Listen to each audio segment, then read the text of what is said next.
नमस्कार। दूरदर्शन हिमाचल में आप सभी का स्वागत है। आप देख रहे हैं कार्यक्रम कृषि जगत। दर्शकों, कृषि जगत कार्यक्रम में हम कृषि और बागवानी से जुड़े विभिन्न विषयों पर बात करते हैं प्रगतिशील किसानों व विषय विशेषज्ञों से, और साथ ही ये प्रयास करते हैं कि आपसे उन विषयों पर पूरी जानकारी साझा कर सकें। इसी प्रयास को आगे बढ़ाते हुए आज हम आपके लिए लेकर आए हैं विषय सेब व अन्य फलों के बगीचों में परागण प्रबंधन। और इस विषय पर बात करने के लिए आज हमारे साथ मौजूद है retired deputy director of horticulture department Shimla doctor ज्ञान वर्मा जी। सर, आपका आज के कार्यक्रम में बहुत बहुत स्वागत है। धन्यवाद जी। सर, आज हम बात करने वाले हैं परागण प्रबंधन की। तो आपसे सबसे पहले जानना चाहेंगे कि परागण प्रबंधन का महत्व क्या है।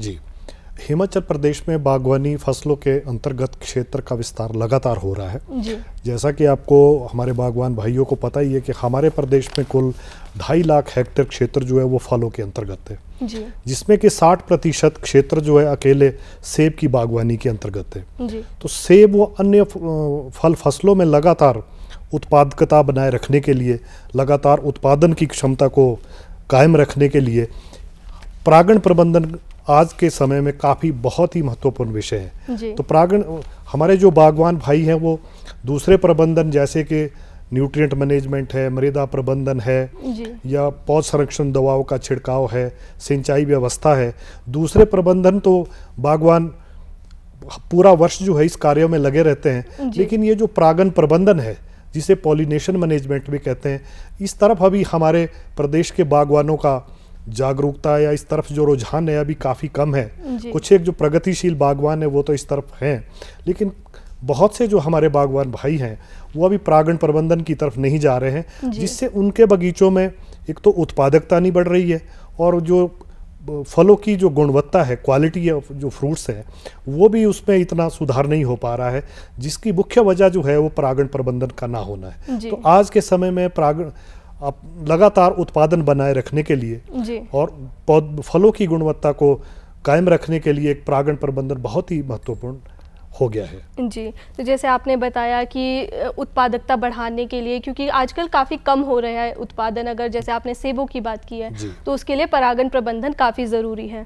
तो सर, हम जानना चाहेंगे कि परागण क्रिया क्या है और कितने प्रकार की होती है ये। जी, जैसा कि आपने प्रश्न पूछा है कि परागण क्या है, जिसे हम पॉलिनेशन भी कहते हैं। तो पॉलिनेशन परागण का जो मतलब है वो जैसे फूल का, जब पौधों पे फूल खिलते हैं तो जो फूल के परागकण जो है जब नर भाग से, फूल के नर भाग से जो है मादा भाग तक पहुंचने की जो प्रक्रिया है उसको हम परागण क्रिया कहते हैं, जिसे कि पॉलिनेशन भी कहते हैं अंग्रेजी में। ये जो परागण है वो 2 प्रकार का होता है। एक तो सेल्फ पॉलिनेशन होता है जिसे स्वपरागण भी कहते हैं, और दूसरा जो है वो क्रॉस पॉलिनेशन होता है जिसे परपरागण भी कहते हैं। तो सेल्फ पॉलिनेशन या स्वयं परागण में तो फूल का जो नर भाग के पोलन ग्रेन्स है वो उसी फूल पे जो है वो परागण क्रिया संपन्न करते हैं, और जो परपरागण होता है उसमें हमें किसी दूसरे कारकों की आवश्यकता रहती है। उसमें बायोटिक भी हो सकते हैं, एबायोटिक भी हो सकते हैं। बायोटिक से मतलब है कि जैसे हमारे परागण कीट हैं या पक्षी है, जानवर हैं, इस तरह के जो बहुत सी फूल या कीटों की प्रजातियां हैं, ये बायोटिक फैक्टर्स में आते हैं। इसके अलावा जो हमारे एबायोटिक है जैसे हवा है, पानी है, इसके द्वारा भी जो परागण होता है उसे भी हम एबायोटिक फैक्टर कहते हैं। तो इस क्रॉस पॉलिनेशन में हमें जो है वो दूसरे परागणकर्ता माध्यम की आवश्यकता रहती है। तो ये जो परागण क्रिया है इस तरह से ये 2 तरह की रहती है। जी, तो सर आपने 2 तरह की परागण क्रिया बताई है, सेल्फ पॉलिनेशन और क्रॉस पॉलिनेशन। उसके अलावा हम देखते हैं आजकल हैंड पॉलिनेशन का भी बहुत जिक्र होता है और पोलन डिस्पेंसर की बात होती है। तो वो क्या है और ये किस तरह से, क्या सेबों में या फिर अन्य फलों में ये जो हैंड पॉलिनेशन है ये संभव है? जी, हमारे जो बागवान भाई है आजकल जो है काफ़ी बागवानी को उन्नत जो इसमें तकनीक है बागवानी के अंतर्गत उसे अपने बगीचों में अपनाने की कोशिश कर रहे हैं। जैसा आपने प्रश्न पूछा है जैसे हैंड पॉलिनेशन है, हैंड पॉलिनेशन भी एक परागण प्रबंधन का ही एक पॉइंट है, जिसको हमारे दूसरे देशों में जैसे चाइना है और दूसरे सेंट्रल एशियाज के जो देश हैं वहाँ पर लोग जो है हाथों द्वारा भी अपना पोलन को जो है वो, जैसे जब फ्लावरिंग होती है सेब में तो वो पोलन ग्रेन्स को इकट्ठा कर लेते हैं एक पैट्री डिश में, फिर एक ब्रश की सहायता से जो है दूसरे पेड़ों पे जो हमारी कमर्शियल वैरायटी होती है जैसे रॉयल डिलीशियस है, रेड डिलीशियस है, वहाँ पे जाके जो है इस पोलन ग्रेन्स को जो है वहाँ पे चिपका देते हैं फूलों के साथ। तो इस प्रक्रिया को हम हैंड पॉलिनेशन कहते हैं। तो हमारे जो प्रदेश के बागवान हैं, कुछ एक प्रगतिशील बागवान वो इस तरफ भी जा रहे हैं, तो वो हैंड पॉलिनेशन भी करते हैं।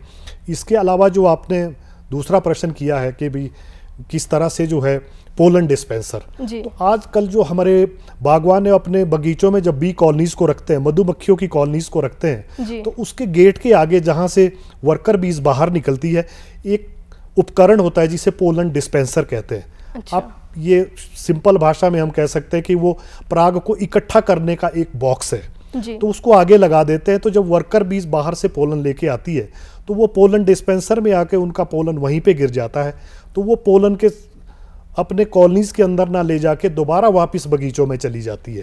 तो इससे उनके शरीर में भी जो छोटे छोटे बाल होते हैं वहाँ पोलन चिपक जाता है, और वो जब बगीचे में जाती है तो हमारे परागण किस्मों का पोलन लेके दूसरी जो हमारी व्यावसायिक किस्में हैं वहाँ पर पोलन को टच करके वो पॉलिनेशन का कार्य करती है। तो ये भी एक बहुत अच्छा माध्यम है। अगर बागवान भाई जो हमारे हैंड पॉलिनेशन या जो पोलन डिस्पेंसर है उसका अगर प्रयोग करते हैं या टॉप ग्राफ्टिंग करते हैं, कोई कलमें लगा लेते हैं पॉलिनाइजर वैरायटी की, परागण किस्मों की, तो ये भी परागण क्रिया में काफ़ी सहायक होती है। जी, तो मतलब जैसे मधुमक्खियाँ अगर बार बार जाएंगी तो वो जो पोलन है वो दूसरे जो फूल है उनमें डालती रहेंगी। जितनी भी उनका नंबर ऑफ जो ट्रिप्स बाहर को रहेंगे फील्ड में, तो हनी बीज के वो ज़्यादातर ट्रिप्स जो है बाहर उनको लगाने पड़ेंगे, फूलों पर भ्रमण करना पड़ेगा, क्योंकि एक पोलन लोड को लाने के लिए हनी बीज को जो है वो 60 से 70 फ्लावर पे भ्रमण करना पड़ता है। तो जब तक उसके जो पाँव में एक पोलन बास्केट होती है, पराग की टोकरी, जब तक वो दोनों तरफ पोलन नहीं चिपक जाता है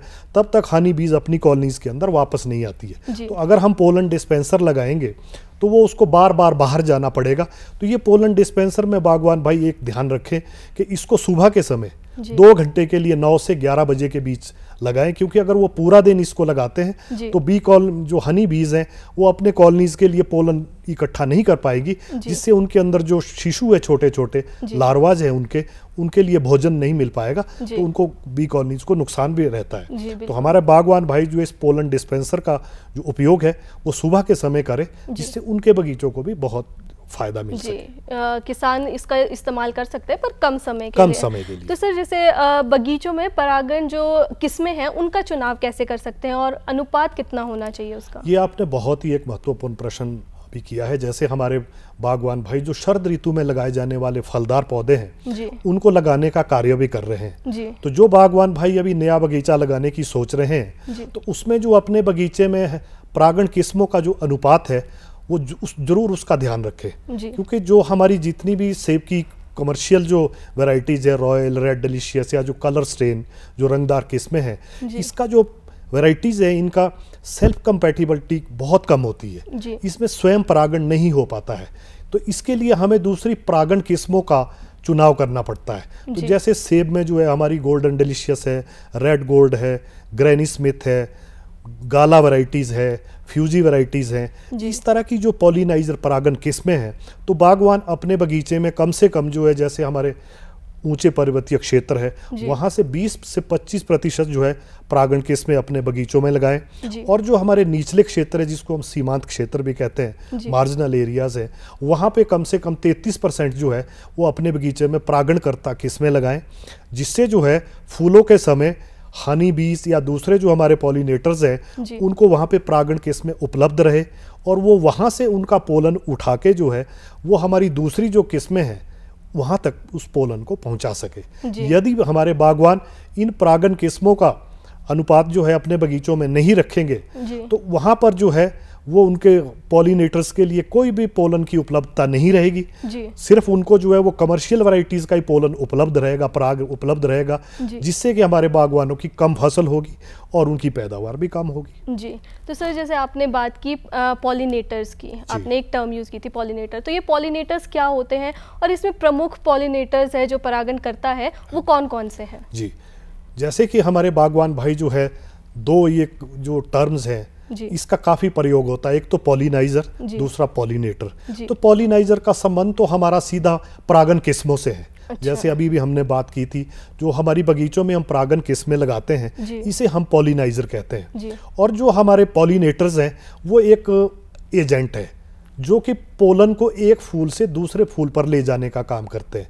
तो इसमें जैसे कीटों की बहुत सी किस्में हैं, जैसे हमारे थ्रिप्स हैं, एफिड्स हैं, हनी बीज हैं, सिरफेड फ्लाइज हैं। तो और इस तरह के जो परागणकर्ता कीट हैं या हमारे जो पक्षी है, जानवर हैं, तो इन्हें हम पॉलिनेटर्स कहते हैं। तो इन पॉलिनेटर्स में भी हनी बीज जो है वो बहुत ही मुख्य भूमिका जो है वो हनी बीज की रहती है, मधुमक्खियों की रहती है। अच्छा, तो सर जैसे आपने बताया मधुमक्खियों की काफ़ी ज़्यादा भूमिका रहती है, तो मधुमक्खियों को क्यों पॉलिनेटर्स परागणकर्ता कहा जाता है और इसकी ये उत्पादकता बढ़ाने में किस तरह से इनका योगदान रहता है? जी, मधुमक्खियों की जो संबंध है हमारी सभ्यता के साथ बहुत प्राचीन समय से ये मनुष्यों के साथ इनका संबंध रहा है। तो जब मनुष्य जंगलों में था तो हनी बीज भी जंगलों में थी। जब वो सभ्यता का विकास हुआ और सिविलाइजेशंस में आए तो हनी बीज भी हमारे घरों में आ गई। तो हनी बीज हमारे मनुष्यों के भोजन का जो 1/3 पूरे संसार का जो 1/3 जो पोर्शन है वो हनी बीज से पॉलिनेटेड परागित फसलों से प्राप्त होता है। चाहे उसमें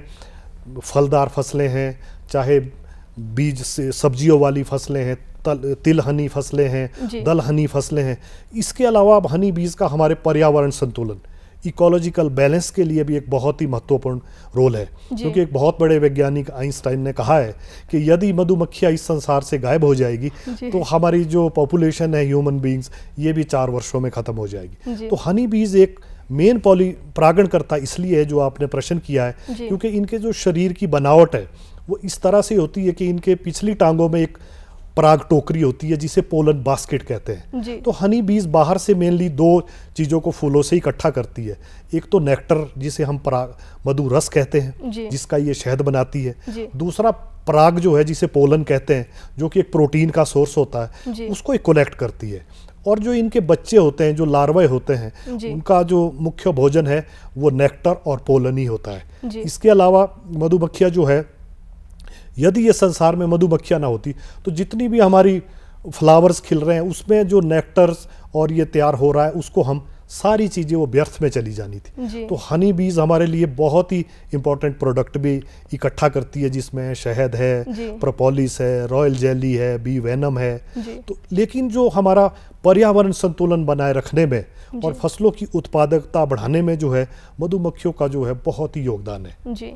तो सर ये आपने बहुत अच्छी बात कही है कि मधुमक्खियाँ ना सिर्फ पॉलिनेशन के लिए हेल्पफुल है बल्कि मानव जाति के लिए भी इसका बहुत ही महत्व है। जी, तो सर जैसे फ्रूट्स आते हैं, नाशपाती है, सेब हो गई, स्ट्रॉबेरी हो गई, कीवी हो गई, तो इस तरह के जो अन्य फल है उनमें किस तरह से जो पॉलिनेशन है वो होता है? क्या इनमें सेम तरीका होता है जैसे सेल्फ है या फिर क्रॉस है या फिर अलग अलग तरीके से होता है? जहाँ तक आप सेब की बात है, जैसे मैंने पहले भी बताया है कि इसमें सेब में जो है हमें परागण किस्मों का जो अनुपात है बगीचों में वो जरूर रखना चाहिए। 20 से 25% या 33% तक अगर हम इसमें परागण किस्में लगाते हैं तो इसमें पॉलिनेशन हमारा कुछ एक लेवल तक हवा से या हनी बीज कॉलोनीज को रखते हैं। और भी पॉलिनेशन के मैनेजमेंट है, जैसे टॉप वर्किंग है, हैंड पॉलिनेशन है, या बॉकेट पॉलिनेशन जिसमें गुलदस्ते भी कई बार हमारे बागवान बोतल में लगा के जो है परागण किस्मों के रखते हैं। तो इस तरह का प्रबंधन कर सकते हैं।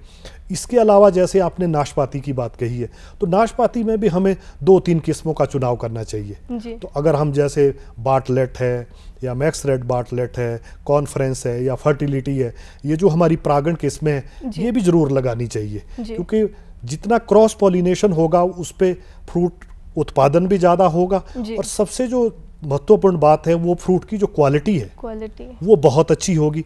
फ्रूट की शेल्फ लाइफ भी अच्छी होगी, उसमें कलर भी अच्छा आएगा। एक जो बहुत ही महत्वपूर्ण चीज़ है जो हमारी पॉलिनेटर्स काम करते हैं, ये पौधों की जो रोग प्रतिरोधक क्षमता है वो भी बढ़ जाती है। जिन बगीचों में हम हनी बीज की कॉलोनीज को रखते हैं उन बगीचों में बीमारी आने की संभावना भी बहुत ही कम रहती है। तो जैसे चेरी है, जो स्वीट चेरीज है, इसमें भी हम हमारे जो बागवान है वो 2-3 किस्मों का जरूर चुनाव करें। जैसे वेन है, स्टेला है, इस तरह की जो कई किस्में हैं वो बगीचों में लगाए, जिससे हमारी चेरी में सेटिंग भी अच्छी होगी, उत्पादन भी बढ़ेगा, क्वालिटी भी अच्छी होगी और हमारे बागवानों को दाम भी अच्छे मिलेंगे। इसके अलावा जैसे आपने कीवी में कहा था, तो हम बागवानों को सजेस्ट करते हैं, सुझाव देते हैं कि जब वो कीवी के पौधे अगर 5 पौधे ले जा रहे हैं तो उसमें एक मेल प्लांट भी जरूर ले। तो इसमें कीवी में भी काफ़ी रोल रहता है इसमें, अगर पॉलिनेशन के लिए अगर हमारे पास मेल प्लांट हम नहीं लगाएंगे हमारे बागवान, तो उसके लिए जो है वो पोलन उपलब्ध नहीं होगा। तो और अगर बी कॉलोनीज भी नहीं रखी है तो बहुत कम कीवी लगेगी। इसके अलावा जैसे स्ट्रॉबेरी है, स्ट्रॉबेरी में अगर हम हनी बीज कॉलोनीज को रखते हैं तो इनका उत्पादन 30 से 35% की बढ़ोतरी इसमें हो सकती है। जी। तो सर जैसे आपने बताया, तो हम ये कह सकते हैं कि जो क्रॉस पॉलिनेशन है, अलग अलग वैरायटी लगाने से जो पेड़ों की है वो इम्यूनिटी बढ़ जाती है। जी। तो सर विशेषकर जो सेबों में हम बात करते हैं, तो कीटों जो परागणकर्ता कीट होते हैं वो क्यों ज़रूरी होते हैं? सेबों में परागणकर्ता कीट की इसलिए आवश्यकता है कि जैसे हमारे अभी जो बगीचे लगे हैं जी, जो पुराने बगीचे लगे हैं उसमें 40% सेब के बगीचे ऐसे हैं जिसमें कि पॉलिनाइजर वैरायटीज जो परागणकर्ता किस्में वो 10% से भी कम है जी। 20% बगीचे ऐसे हैं जिनमें लगभग 15% होगी जी। तो बहुत 10-1% ऐसे बगीचे हैं जिसमें प्रॉपर परागणकर्ता किस्में लगी है जी। तो इसके लिए हमें आवश्यक हो जाता है कि हम कुछ पॉलिनेटर्स का हनी बीज को इंस्टॉल करें। तो हिमाचल प्रदेश एक ऐसा पहला राज्य है जो यहाँ के बागवान किराए पर जो है अपने मौन वंशों को जो है बी कॉलोनीज को अपने बगीचों में फूलों के टाइम में रखते हैं। तो अगर हम बी कॉलोनीज को रखेंगे तो हमारे सेबों में एक तो उत्पादन में भी 20 से 25% की बढ़ोतरी होगी और फलों की क्वालिटी बहुत अच्छी होगी, कलर उसमें बहुत अच्छा आएगा। हमारे बागवानों को जो है मार्केट में दाम भी अच्छे प्राप्त होंगे और उनकी आय में बढ़ोतरी भी अच्छी होगी जी। तो सर मधुमक्खियों की हम बात कर रहे थे अभी कि मधुमक्खियां बहुत ज़रूरी है, तो मधुमक्खी की कौन कौन सी प्रजातियां पाई जाती हैं और इसमें प्रमुख कौन सी प्रजाति जो परागण के लिए है वो सबसे अच्छी मानी जाती है? हमारे प्रदेश में मधुमक्खियों की 4 प्रजातियां पाई जाती है जी। एक सबसे बड़ी जो मधुमक्खी है जिसे एपिस डॉर्सेटा भी कहते हैं, रॉक बी कहते हैं, तो ये हमारे ट्रॉपिकल रीजन जो हमारे गर्म प्रदेश है वहाँ पे पाई जाती है। तो इसका जो भी काफ़ी अच्छा रोल है पॉलिनेशन में। इसके अलावा जो दूसरी हमारे मक्खी है वो एपिस फ्लोरिया है जिसे लिटल बी भी कहते हैं, तो ये भी हमारे गर्म क्षेत्रों में पाई जाती है। हमारे प्रदेश में जो हमारे घरों में मेनली जो वाल हाइव जिसे कहते हैं या हिमाचल प्रदेश के सभी गाँव में ये मधुमक्खी पाई जाती है जिसे इंडियन हनी बी कहते हैं, एपिस सराना इंडिका। तो ये भी एक पॉलिनेशन में काफ़ी महत्वपूर्ण भूमिका निभाती है। इसके अलावा हमने एक मधुमक्खियों की प्रजाति जो है विदेशों से आयात की है 1961 में। सबसे पहले ये हमारे देश में जो है हमारे ही प्रदेश में नगरोटा में लाई गई थी जिसे Apis mellifera Italian honey bee कहते हैं। तो जो हमारे प्रदेश के मौन पालक है वो व्यावसायिक तौर पर भी इसी मधुमक्खी को पाल रहे हैं, इटालियन हनी बीज को। ये बहुत अच्छा वर्क भी करती है, पोलन कलेक्शन भी इसकी बहुत अच्छी है, हनी प्रोडक्शन भी इसका हमारी जो इंडियन हनी बी है उससे ज़्यादा है। इसका हनी प्रोडक्शन माइग्रेटरी कंडीशन में 30 से 40 किलो हनी एक साल में दे देती है। जो हमारे इंडियन हनी बी है उसका 8 से 10 kg है। तो जो ये मुख्य जो परागण के लिए जो किस्म है वो इटालियन हनी बी है जिसके बॉक्सेज जो है कॉलोनी जो है हमारे बागवान किराए पे भी लेते हैं जी। तो सर ये कॉलोनीज जो बी कॉलोनीज जो बागवान रखते हैं वो कब कब उनको खेतों में लगानी चाहिए, और अगर हम स्ट्रेंथ की बात करें तो कितनी स्ट्रेंथ होनी चाहिए उसमें बी जो मधुमक्खियों की है? ये बहुत ही बागवानों के हिसाब से ये बहुत ही एक महत्वपूर्ण प्रश्न है। हमारे बागवान जो है जैसे ही बगीचों में फूल खिलते हैं तो कई बार वो बी कॉलोनीज को बहुत जल्दी अपने बगीचों में ले आते हैं। तो हनी बीज जो है वो फ्लावर का वेट नहीं करती, इनके जो स्काउट बीज होती है वो बाहर फ्लोरा सोर्स का पता लगा के एकदम से, सपोज अगर उस एरिया में कहीं पहले सरसों खिली है या कोई चेरी में फ्लावरिंग है तो ये वहाँ पे जाना शुरू कर देगी। तो बाद में जब एप्पल पे फ्लावरिंग होगी तो उस पे नहीं आएगी। तो ये जो करेक्टर हनी बीज का होता है इसको फ्लावर फिडिलिटी करेक्टर कहते हैं। ये गुण होता है कि जब तक एक फूल का सोर्स खत्म नहीं हो जाता दूसरे फूल पे नहीं आती है। तो बागवान भाइयों को मैं सलाह देना चाहूँगा कि वो अपने बगीचे में बी कॉलोनीज को तब रखें जब बगीचों में 10% फ्लावरिंग हो जाए। तो तब वो सीधी जो बीज होगी स्काउट बीज वो नज़दीक ही अपना फूलों का सोर्स देखेगी और सेब के बगीचों में भ्रमण करेगी। दूसरा आपने जो प्रश्न किया था कि कितनी कॉलोनीज वो बागवान रखे, तो जिन बगीचों में बागवान भाइयों के अच्छा पॉलिनाइजर वैरायटीज लगी है परागणकर्ता किस्में 25 से 30% है, तो वो अपने बगीचों में अगर उनका 1 हेक्टेयर का बगीचा है तो उसमें 8 से 10 कॉलोनीज रख सकते हैं। लेकिन अगर कुछ पॉलिनाइजर वैरायटीज कम है तो उसमें ज़्यादा कॉलोनीज रखने की आवश्यकता रहती है। तो इस तरह से वो जब कॉलोनीज रखनी है तो वो बगीचे के निचले भाग में रखे, क्योंकि हमारे पहाड़ों में बगीचे वो ढलानदार सीढ़ी नुमा टेरेसिस में होते हैं। तो हनी बीज का एक और है कि जो बाहर निकलती है तो ऊपर की तरफ फ्लाइट लेती है, तो ऊपर से इनको पोलन लोड लाने में आसानी रहती है। तो अगर आप निचली तरफ रखेंगे तो वो ज़्यादा आपके बगीचों में काम करेगी। जी, तो नीचे की तरफ से, ताकि जब वो उड़ान भरे तो वो ऊपर को जाए, अच्छा पोलन लोड लाने में उनको आसानी रहेगी। जी, तो सर परागण प्रबंधन हेतु ना जो बागवान है उनको क्या क्या कदम उठाने चाहिए या फिर क्या ऐसे कार्य कर सकते हैं परागण प्रबंधन के लिए जो बागवान है? सबसे पहली बात तो ये है जी कि जब वो बगीचा लगाएं तो परागण किस्मों का जो अनुपात है वो बगीचों में बहुत अच्छा रखे। जहाँ 20, 25, 33% तक अगर वो पॉलिनाइजर वैरायटीज़ को लगाते हैं, क्योंकि दूसरे जैसे हमारे अब जो पॉलिनाइजर वैरायटीज़ आई है जैसे ग्रैनी स्मिथ है, गाला वैरायटीज़ है, गालस की बहुत सी वैरायटी आ गई है, फ्यूजी वैरायटीज़ हैं, तो इन किस्मों के जो है मार्केट में भी काफ़ी डिमांड है, ग्लोबली भी इनकी काफ़ी डिमांड है। तो बागवान इनको लगा के जो है अच्छा मुनाफा प्राप्त कर सकते हैं। दूसरे जैसे टॉप वर्किंग है, कलमें लगाना, अगर कहीं परागण की किस्में कम है तो वो टॉप वर्किंग करके कलमें, परागण किस्मों की कलमें अपने बगीचों में कर सकते हैं। और वो परागण किस्म की जो कलमें हैं वो पौधों के ऊपर वाले हिस्से में करे। कई बार बागवान निचले हिस्से में कलम लगा देते हैं तो नीचे नीचे तो उसमें फ्रूट सेट हो जाएगा, लेकिन वो साइड में इतनी सेटिंग नहीं होती है। तो एक वो कलमें लगाने का, दूसरे बॉकेट पॉलिनेशन है जो फूलों के गमले गुच्छे लगाते हैं, तीसरा हैंड पॉलिनेशन है, पोलन डिस्पेंसर है। इसके अलावा जैसे अभी बागवान जो है अभी प्रोनिंग कर रहे हैं अपने बगीचों में, तो जब ये पॉलिनाइजर वैरायटीज जो लगी है जैसे गोल्डन है, रेड गोल्ड है, इनकी प्रोनिंग जो है वो थोड़ा सा ऑन ईयर होती है जब, तो उस टाइम जो है थोड़ा सा उसमें ये ध्यान रखे कि वो जब ऑन ईयर है तो तब वो प्रोनिंग उसकी करे जिससे पॉलिनाइज फ्लावर जो है ठीक है, और जब ऑफ ईयर होता है तो उसकी प्रोनिंग कम करे जिससे उसमें मैक्सिमम फ्लावर्स आए। क्योंकि जो हमारी परागण किस्म है जैसे गोल्डन है या रेड गोल्ड है, इसमें अल्टरनेट बियरिंग की एक करैक्टर होता है। तो दूसरा एक फ्रूट थ्रेनिंग है जो कि हमारे बागवान नहीं करते हैं। तो अगर हम पॉलिनाइजर वैरायटीज़ की फ्रूट थ्रेनिंग कर लेते हैं तो उसमें हम फ्लावर्स को रेगुलेट कर सकते हैं। तो फ्लावरिंग उसमें रेगुलेट हो जाएगी। इसके अलावा जैसे अभी खाद डालने का समय है तो हमारे बागवान भाई नाइट्रोजन खाद डाल रहे हैं, तो ये जो नाइट्रोजन वाला फर्टिलाइजर है, तो जो परागण किस्में हमारी जो देर से खिलने वाली किस्में हैं उसमें थोड़ा पहले डाल दें, और जो अभी जल्दी खिलने वाला पॉलिनाइजर वैरायटीज है उसमें ये नाइट्रोजन फर्टिलाइजर थोड़ा धीरे डालें, लेट डालें। तो इसमें क्या होगा कि जो हमारी परागणकर्ता किस्में हैं उनका फूल भी हमारा मेन जो किस्में हैं उनके साथ ही खिलना चाहिए, तभी तो फ्लावर से पोलन जो है दूसरे फ्लावर्स पे जा सकेगा। यदि हमारी परागण किस्में पहले खिल जाएगी या बाद में खिलेगी तो वो पोलन जो है फिर किसी काम का नहीं रहेगा। इसके अलावा एक तो प्रोनिंग को आप रेगुलेट करेंगे, फर्टिलाइजर्स को, दूसरे हमारे बागवान आजकल TSO और HMO की स्प्रे करते हैं, जैसे ट्री स्प्रे ऑयल सेंजो स्केल के लिए HMO की स्प्रे करते हैं। तो जो हमारी ये परागण किस्में हैं इनमें भी इनका छिड़काव कम करें, थोड़ा अवॉइड करें, क्योंकि ये जो तेल वाले मिश्रण हैं ये भी हमारा फ्लावरिंग को थोड़ा डिले करते हैं पॉलिनाइजर्स में। तो उसमें हो सकता है कि थोड़ा सा फर्क आए।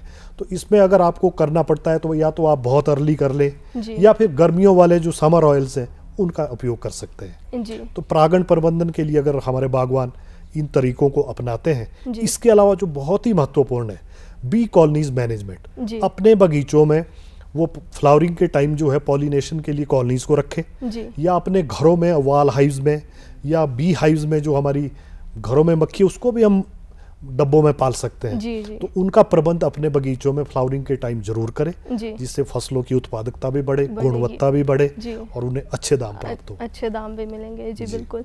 तो सर जैसे हम बी कॉलोनीज की बात कर ही रहे हैं, तो फिर ये जो बागवान है वो बी कॉलोनीज कहाँ से प्राप्त कर सकते हैं और वो कैसे सुनिश्चित करेंगे कि ये बी कॉलोनी काफ़ी अच्छी रहेगी उनके लिए, या स्ट्रेंथ कैसी है, या फिर उसमें क्या चीज़ उनको देखनी चाहिए बी कॉलोनीज को किराए पर लेने से पहले? बी कॉलोनीज के हिसाब से आपने बहुत ही अच्छा प्रश्न किया है। हमारे जो बागवान है, जैसे हमारे प्रदेश में जो मौन पालक है, काफ़ी लोग जो है वो बी कीपिंग को एक कमर्शियल के इसके रूप में कार्य कर रहे हैं, और सरकार की ओर से भी इसमें काफ़ी सहायता दी जा रही है। 80% अनुदान जो है वो बी कीपिंग के लिए सरकार द्वारा दिया जा रहा है। तो हमारे जो बागवान भाई अगर वो किराए पे कॉलोनीज को लेना चाहते हैं तो जो प्राइवेट हमारे बी कीपर्स हैं या जो हमारे सरकार के भी उद्यान विभाग के मौन पालन केंद्र है, बी कीपिंग स्टेशन है, वहाँ से भी कॉलोनी जिसका किराया जो है 1500 रुपये प्रति बॉक्स रहता है, तो वहाँ से भी किराए पे ले सकते हैं। इसके अलावा जो आपने प्रश्न किया था कि वो किस तरह की कॉलोनीज की स्ट्रेंथ होनी चाहिए, तो इसमें हमारे बागवान भाई जरूर ये ध्यान रखें कि वो कॉलोनी जब ले तो उसमें 6-7 फ्रेम जो है, 6-7 चौखटे जो है वो 20 की होनी चाहिए, और उसके अंदर भी 2 से 3 फ्रेम जो है वो ब्रूड फ्रेम की होनी चाहिए। ब्रूड फ्रेम का मतलब है कि उसमें एग, लार्वा, प्यूपा ये सारी स्टेजेज होनी चाहिए, क्योंकि जो वर्कर बीज है वो बाहर ज़्यादातर पोलन के लिए तभी विजिट करेगी अगर उसकी कॉलोनीज में एक बेस्ट क्वीन होगी, रानी मक्खी होगी, प्रोलिफिक क्वीन होगी जो कि एक दिन में 1000 से 1500 एग्स देती हैं। वो अगर क्वीन होगी, अच्छा उसमें ब्रूड होगा, तो ज़्यादा वो पोलन की तरफ जाएगी और बागवान का ज़्यादा से ज़्यादा फायदा होगा। अपनी कॉलोनी में वो भोजन लाने के लिए ज़्यादा बाहर वर्क करेगी, तो ज़्यादा वर्क करने से जो है वो हमारे बागवानों को ज़्यादा फायदा होगा। जी सर, आपने इतनी महत्वपूर्ण जानकारी पॉलिनेशन से रिलेटेड हमारे दर्शकों को दी और हमारे साथ यहाँ आने के लिए अपने समय निकाला, उसके लिए आपका बहुत बहुत धन्यवाद। धन्यवाद। तो दर्शकों, आज के कार्यक्रम में हमने जाना कि किस तरह से आप बगीचों में परागण का प्रबंधन कर सकते हैं। तो हमें उम्मीद है कि डॉक्टर ज्ञान द्वारा दी गई जानकारी से आप लाभान्वित होंगे। आपसे फिर मुलाकात होगी अगले अंक में एक नए विषय के साथ। तब तक के लिए हमें इजाज़त दीजिए और आप देखते रहिए दूरदर्शन हिमाचल। नमस्कार।